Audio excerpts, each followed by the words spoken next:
성경 말씀 보겠습니다. 성경 말씀 다니엘서 5장 18절에서 31절까지 말씀이 됩니다.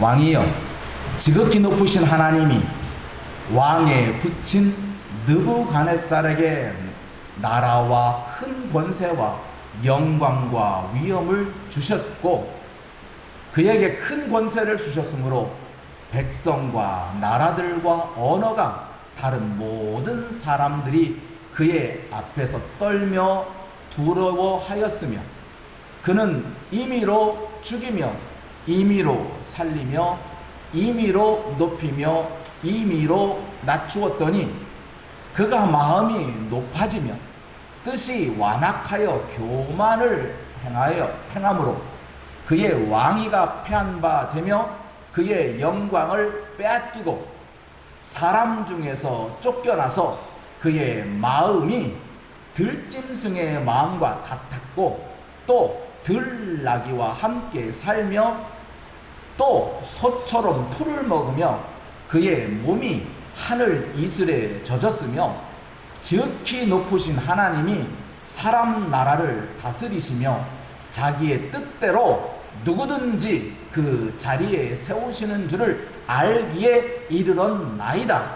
벨사살이여, 왕은 그의 아들이 되어서 이것을 다 알고도 아직도 마음을 낮추지 아니하고 도리어 자신을 하늘의 주자보다 높이며 그의 성전 그릇을 왕 앞으로 가져다가 왕과 귀족들과 왕후들과 후궁들이 다 그것으로 술을 마시고 왕이 또 보지도 듣지도 알지도 못하는 금, 은, 구리, 새와 나무, 돌로 만든 신상들을 찬양하고 도리어 왕의 호흡을 주장하시고 왕의 모든 길을 작정하시는 하나님께는 영광을 돌리지 아니한지라.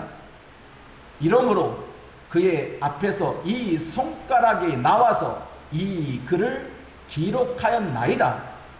기록된 글자는 이것이니 곧 메네 데겔 우바르시니라.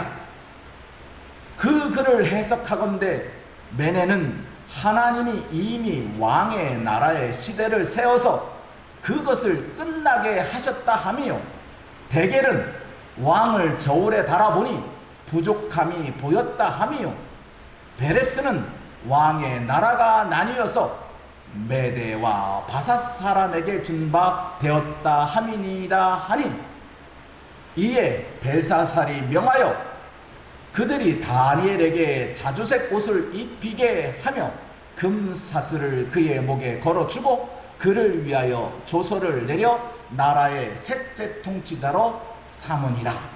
32절과 31절 같이 있습니다.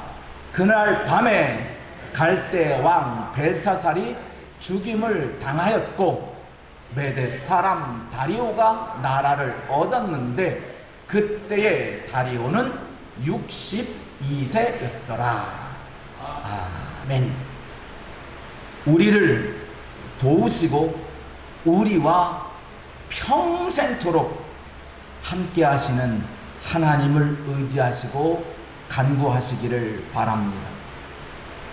세상이 감당 못한 믿음의 소유자들을 히브리 11장에서는 많은 사람들을 이야기하고 있습니다. 그 중에 마지막으로 언급된 인물이 바로 선지자들입니다. 선지자들은 한 사람이 아닙니다. 그러니 선지자들은 많고도 많습니다. 그 중에 저는 처음 시간으로 첫사람으로 다니엘을 선택했습니다. 하나님께서 보여주신 이상과 기적들을 문나라에게 열방에게 알려주는 일을 하는 사람들이 선지자들이기 때문에 환상과 꿈을 알고 해석하는 사람이 필요한 것입니다. 다니엘은 느부갓네살과 벨사살과 그 다음에 다리오 왕까지 말입니다. 느부갓네살 왕의 뒤를 이어서 왕이 된 벨사살 왕이 1,000명의 귀족들과 왕후들과 왕비들을 초대해서 잔치를 벌입니다. 벨사살 왕이 큰 홀을 빌려서 그 홀을 가득 채웠다는 것입니다.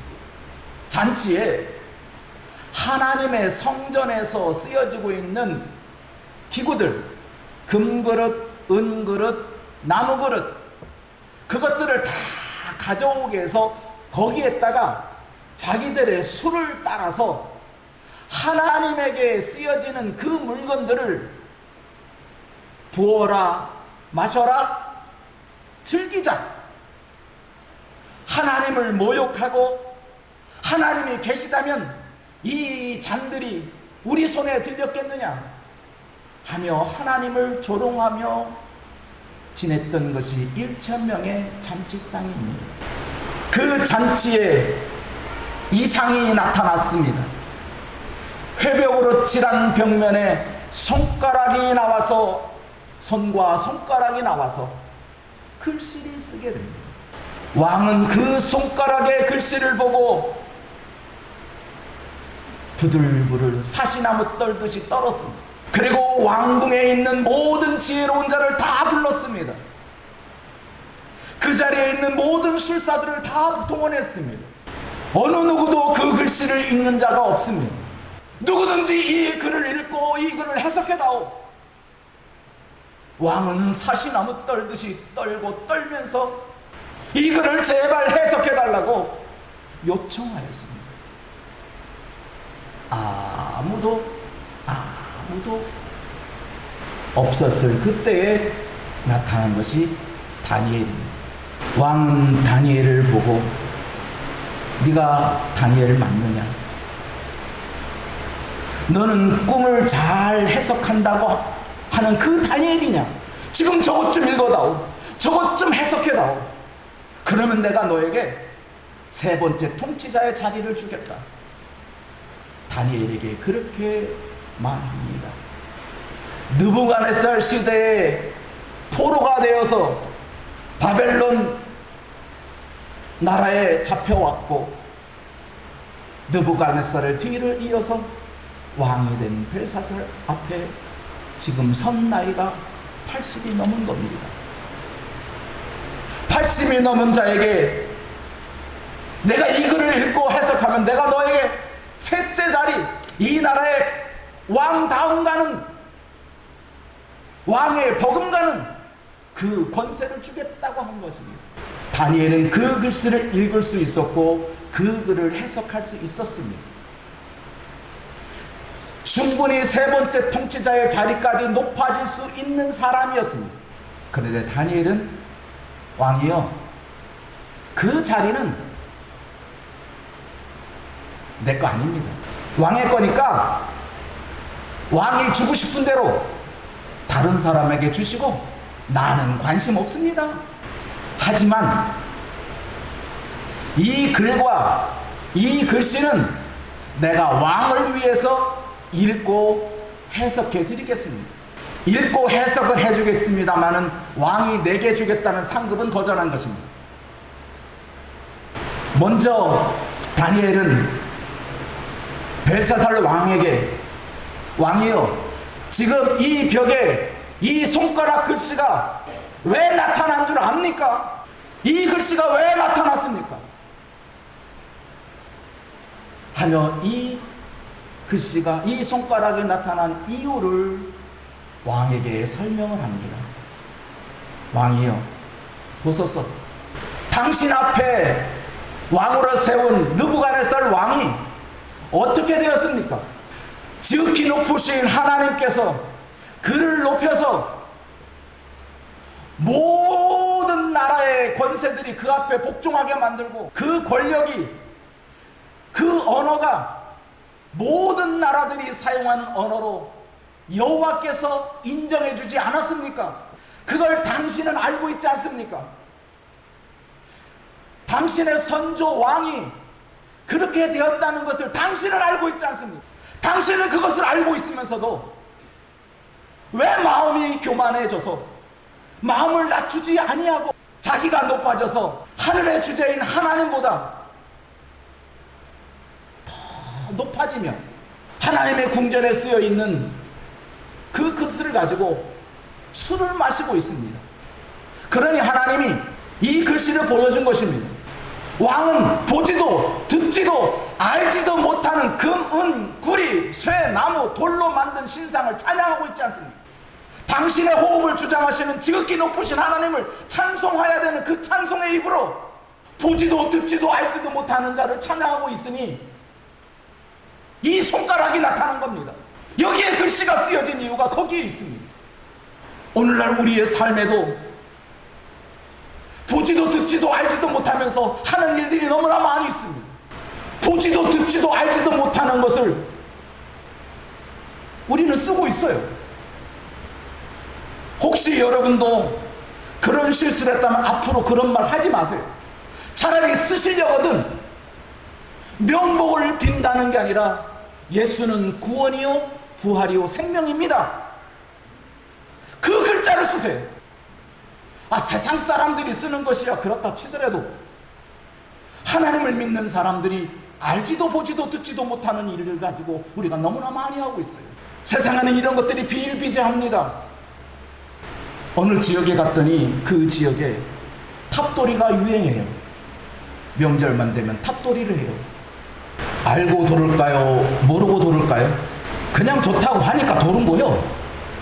그냥 도르면 복이 온다고 하니까 3번 돌고 7번 돌고 3,000번 돌고 5,000번 돌고 10,000번 돌아. 우리도 똑같이 그 일을 하고 있어요. 그것이 남의 이야기라고 이야기할 수 있느냐? 똑같이 기도하는 것보다 금식 기도하는 게 좋은 것 같아서 조금 그것이 더 간절해 보여서 그렇게 하면 왠지 기도하는 것 같을 것 같아서 보지도 듣지도 알지도 못하는 일을 우리는 그렇게 되면 뭔가 일어날 것 같은 아니란 말이에요. 우리의 정성을 다하는 게 아니라 믿음으로 구하는 것이에요. 믿음으로 구하라고 하는 것이지 거기에 정성을 가지고 어떤 것을 가지고 하라고 한 게 아니에요. 근데 어서 알지도 어서 들었는지 어서 보았는지 세상의 잣대를 들이대며 그것을 자기도 덩달아서 이게 좋은 것이요 라고 한단 말이에요. 그러니 나중에 그 모든 것들이 이루어진다면 내가 이렇게 기도했더니 이런 일이 벌어졌다. 다 내가 기도한 것이다. 말로는 하나님께 영광을 돌린다 그래놓고 모든 축하는 자기가 다 받아. 그래놓고 자기의 말을 안 따르는 사람은 다 사탄이야. 이제는 너희는 내 말을 들으라고 하는 거야. 이런 일들이 하나님의 손가락이 나와서 메네메네 데겔 우바르시니라고 쓰게 만들었어요. 하나님 앞에 영광을 돌리고 찬양하고 하나님 만세를 부르어야 될 그 자리에 하나님은 사라지고 왕이 그 자리를 차지하고 있는 거예요. 여봐라 여호와의 성전에 기물을 가져오너라. 그리고 부어라 마셔라. 그러니 하나님이 그 모습을 보시고서 가만히 계실 리가 없어요. 당신은 알고 있지 않습니까? 당신의 선왕께서 느부갓네살 왕께서 하나님이 그 자리를 높이시고 그 자리에 권세를 갖게 하셨다는 것 당신은 알고 있지 않습니까? 지극히 높으신 하나님께서 그 일을 하셨는데 왜 당신은 알고도 하나님 앞에 영광을 돌리지 아니합니까? 가장 쓰라린 일들이 알면서도 하는 일입니다. 우리도 그렇잖아요.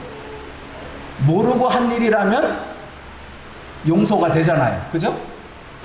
그런데 알고 그랬다면 이건 용서거리가 아니에요. 그러니 벨사살 왕이 그것을 알면서도 하나님을 높이지 아니하고 하나님께 영광을 돌리지 아니하니 하나님께서 손가락 글씨로 뭐라고 쓰였다고요? 메네 데겔 우바르신. 여러분 이것을 읽을 줄 알면 여러분들은 어떤 자리에 갈 수 있어요? 바벨론 나라의 3번째 통치자의 자리에 갈 수 있어요. 하나도 놀랍지가 않으실까 보네. 나라의 세 번째 자리에 준다는데, 대통령제로 치면 세 번째 자리가 어느 자리일까요? 국가서열 3위가 누구예요? 대법원장이에요. 대법원장 준다는 거예요. 대법원장. 이것을 읽는 자, 이것을 뜻을 해석하는 자, 대법원장 자리를 준다는 거예요. 한번 읽어볼래요? 시작. 여러분들이 이것을 읽을 줄 알면 무슨 권한을 가진 거예요? 대법원장 될 자격이 있는 거야. 이제 해석도 해야 되죠? 그 해석은 이와 같습니다. 매네는 뭐라고요? 세몰해봤다, 세어봤다. 이건 수동태니까 세어진 것이에요. 자기가 센 게 아니라 센 거예요. 그런데 그것이 두 번 반복돼요. 세어보고 또 세어봤다는 거죠. 여러분 세어볼 때 언제 또 세어보죠? 여러분 돈 계산할 때 마트 가서, 요즘은 카드 쓰지만 현금 줄 때 어떻게 세요? 3만원짜리예요. 두 번 셀 필요는 없잖아요. 그런데도 하나 둘 셋 하고 줄 때 건널 때 어떻게 해요? 세 장 맞나? 하고 또 세어보지요. 그 뜻이에요. 착오가 없나, 틀리지 않나 확인하는 거죠. 매네 세어보고 또 세어본 거예요. 그랬더니 뭐예요? 부족하다는 거예요. 그게 매네예요. 그리고 또 뭐예요? 대겔이라 그랬어요. 대겔이란 저울에 달아봤다. 달아봤더니 어떻게 돼요? 이건 옛날에 저울은 양팔 저울이니까 똑같이 뭐예요? 수평이 돼야 돼요. 그런데 모자라거나 남거나 그러면 어떻게 돼요? 이렇게 되는 거예요. 남으면 이렇게 되고, 모자라면 이렇게 되고. 그런데 모자랐다는 거예요. 모자랐다는 건 뭐예요? 기준에 못 미쳤다는 거예요. 하나님의 기준이 있는데 이 기준에 못 미치니 이렇게 돼버린 거예요. 교만하고 연관되어 있어요. 높아지는 거예요. 저울을 달아보니까 모자라도 한참 모자라네. 그 다음에 나타나는 게 뭐예요? 바르심. 우는 접속사예요. 그리고 라는 뜻이에요. 바르심, 둘로 나뉘게 되었다. 네 것을 이 사람과 이 사람에게 나누어 주었다는 거예요. 그래요. 세어보고 또 세어보고 달아보았더니 모자라서 당신의 나라는 둘로 쪼개집니다. 다른 사람에게 넘어간다는 거예요. 당신의 나라가 이 사람에게 가고 저 사람에게 간다는 거예요. 그게 매네 되게 바르심이에요. 이 손가락이 나와서 당신을 세어보고 또 세어봤고 달아보았더니 뭐예요? 부족해서 당신의 나라가 다른 나라의 두 나라로 나뉘어져서 메다와 바사 나라가 되어버립니다. 바벨론 나라의 멸망으로 메대와 바사의 왕국이 세워지는 것을 손가락이 나와서 알려준 거예요. 하나님께서는 이 벨사살 왕이 손가락 글씨를 보고 사시나무 떨듯이 떨고 그것을 읽는 자, 해석하는 자, 셋째 통치자까지 자리에 주고 그것을 또 다니엘이 해석하니까 다니엘에게 자색 옷을 입혀주고 다니엘은 거절했는데도 불구하고 왕은 그에게 세 번째 통치 자리를 조서를 내려서 이 나라의 바벨론 나라의 세 번째 자리는 다니엘입니다라고 조서를 내리네. 그런데 내리면 뭐해? 그날 밤에 죽는데. 해석하면 뭐하냐고, 뜻을 알면 뭐하냐고. 그날 밤에 왕이 죽었는데 벨사살 왕은 그 글씨와 그 뜻을 알고 죽었어요. 성경에는 이와 같은 사람이 또 등장합니다. 예수님께서 똑같은 상황에서 너 탐욕을 물리치라, 탐욕을 물리치라 하시면서 비유로 든 것이 뭐냐? 한 부자가 있다. 한 부자가 있는데 수확을 했는데 그 수확이 너무나 풍성한 거야. 그러니까 풍성한 수확을 갖고, 야, 이것을 저장하려면 저장할 창고가 부족하다, 곡간이 부족하다. 야, 곡간을 새로 지어. 그리고 얻은 수확 다 거기에 가득 채워. 그리고서 한 말이 잔치를 베푸고 뭐 하라고 그랬어요? 먹고 마시고 즐기자. 먹고 마시고 즐기자. 내 평생에 쓸 것이 다 모아졌다, 다 준비됐다. 이제는 먹고 마시고 즐기는 일밖에 없다. 그때 예수님께서 뭐라고 하셨어요? 오늘 밤 내 영혼을 찾으리니 그리하면 내가 준비한 모든 것이 누구 거냐? 네 거 아니다는 거예요. 너는 너를 위해서 준비했다고 생각하지만 이거 너를 위해서 준비한 거 아니야. 이 곡간에 찬 것은 네 것이 아니라는 것을 알라는 거예요. 너는 탐욕을 갖고 이것은 내 것이다, 내가 얻었고 내가 평생도록 수고해서 내가 얻은 거니까 이거 내 거야, 내 거야, 내 거야 라고 창고를 가두고 곡간을 만들고 했지만 하나님은 말하는 거예요. 그 네 거 아니다, 네 거 아니다. 벨사살 왕이에요. 지금 나라가 당신 건 줄 아십니까? 당신의 나라가 세계의 모든 나라에 우뚝 선 나라지만 오늘 밤에 당신의 나라가 둘로 쪼개지지 않습니까? 당신은 죽습니다. 당신의 나라는 망합니다. 똑같이 말하는 거예요. 예수님께서는 이 말씀을 하시면서 이렇게 말했어요. 자기를 위하여 재물을 쌓아두고 하나님께 대하여 부유하지 못한 자가 이와 같으니라. 할렐루야. 자기를 위해서 충분히 준비했어요. 그런데 하나님을 위해서는 아무것도 한 것이 없어요. 그게 어리석은 부자와 같은 사람이라는 거예요. 여러분 어떻습니까? 내 일평생 동안 내가 70년 80년 걸려서, 아니 지금까지 평생도록 내가 젊은 시절 다 바치고 온 시절 다 바쳐서 내가 얻은 거야, 내가 얻은 것이 이것이야, 이건 내 거야, 그러는 사람이 이와 같은 사람이라는 거예요. 아무리 쌓아놓으면 뭐합니까? 아무리 재어놓으면 뭐합니까? 아무리 자기 주변에 쳐들면 뭐합니까?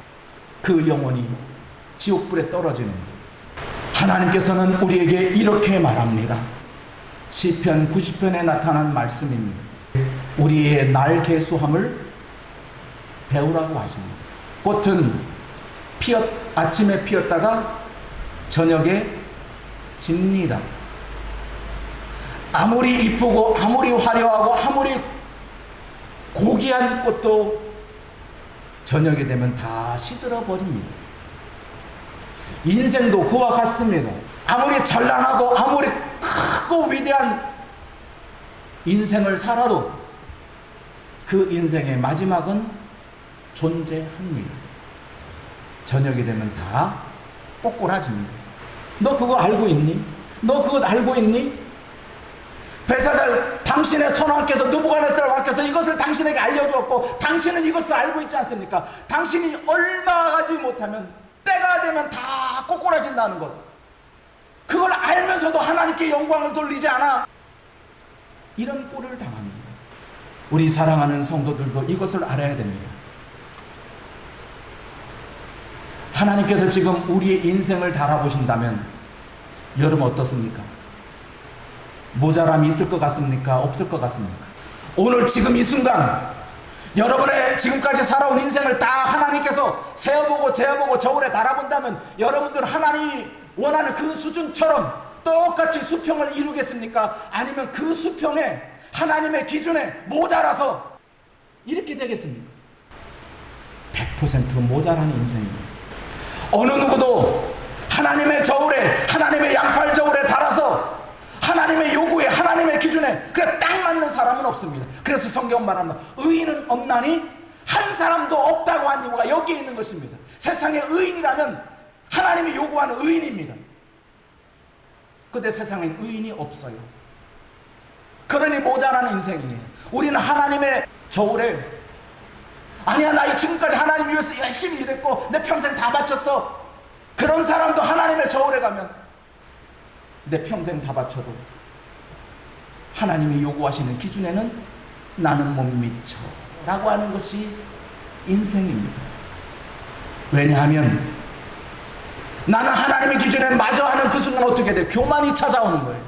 교만해져서 나는 하나님이다, 나는 이제 하나님이야, 내가 곧 하나님이다 라고 돼버리는 거예요. 그러니 우리는 죄인의 심정으로 살아갈 수밖에 없어요. 우리는 다 죄인입니다. 그러면 죄인으로 기죽은 듯이 살아가라 그 뜻이 아니에요. 하나님께는 우리에게 주시는 뭐가 있어요? 은혜라고 하는 것이 있어요. 은혜. 그래 하나님의 양팔 저울에 우리는 들어간다면 우리는 모자라서 천국에 들어갈 수 없는데 하나님께서 나에게 무엇을 주시냐? 은혜를 탁 덧입혀 주시는 거야. 은혜를 딱 바꿔놨더니 어떻게 하나님의 요구에 어떻게 해요?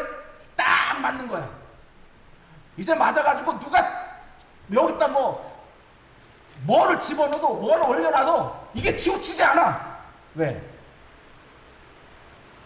아무것도 무엇을 올려놔도 무엇이 있기 때문에 하나님의 은혜야. 그건 내가 한 것이 아니야. 하나님의 은혜야. 하나님의 은혜야. 하나님의 은혜야 하니까 뭐요? 이게 딱 유지되고 교만해지지 않는 거예요. 그래서 법의 인생은 망하는 것이고 은혜의 인생은 흥하는 것입니다. 여러분들이 은혜를 모르고 산다면 여러분들은 망하는 인생이요, 은혜를 아는 사람이라면 흥하는 인생으로 살아가는 것입니다. 그게 매네와 매네 대개를 우바르십니다. 은혜를 모르는 사람은 벨사살처럼 그날 밤에 죽습니다. 시궁창에 떨어집니다. 나락으로 떨어집니다. 그러나 매네 대개를 우바르신이 나타났을지라도 하나님은 내게 은혜를 주신다. 은혜 위에 은혜, 은혜 위에 은혜, 충만한 은혜를 받아도 나는 결코 부족할 뿐입니다. 나는 죄인이다. 나는 죄인이다. 하나님 앞에 어떠한 은혜를 받아도 나는 죄인입니다. 나는 죄인입니다. 하나님이 그를 흥하게 하시는 겁니다. 오늘 여러분의 머릿속에 이 말씀을 새기고 싶습니다. 법으로 사는 인생은 망하는 인생이요, 은혜로 사는 인생은 흥하는 인생이니 은혜로운 인생을 살아봅시다. 네 잘났다, 내 잘났다, 네가 크다, 내가 크다, 네가 많이 했다, 내가 많이 했다, 그거 은혜 없는 일이에요. 많이 했어도 하나님의 은혜로 한 것이고 적게 했어도 하나님의 은혜로 한 것이고, 하나님의 은혜로 살아가는 사람은 항상 자족합니다. 내 은혜가 내게 족하다. 기도하겠습니다.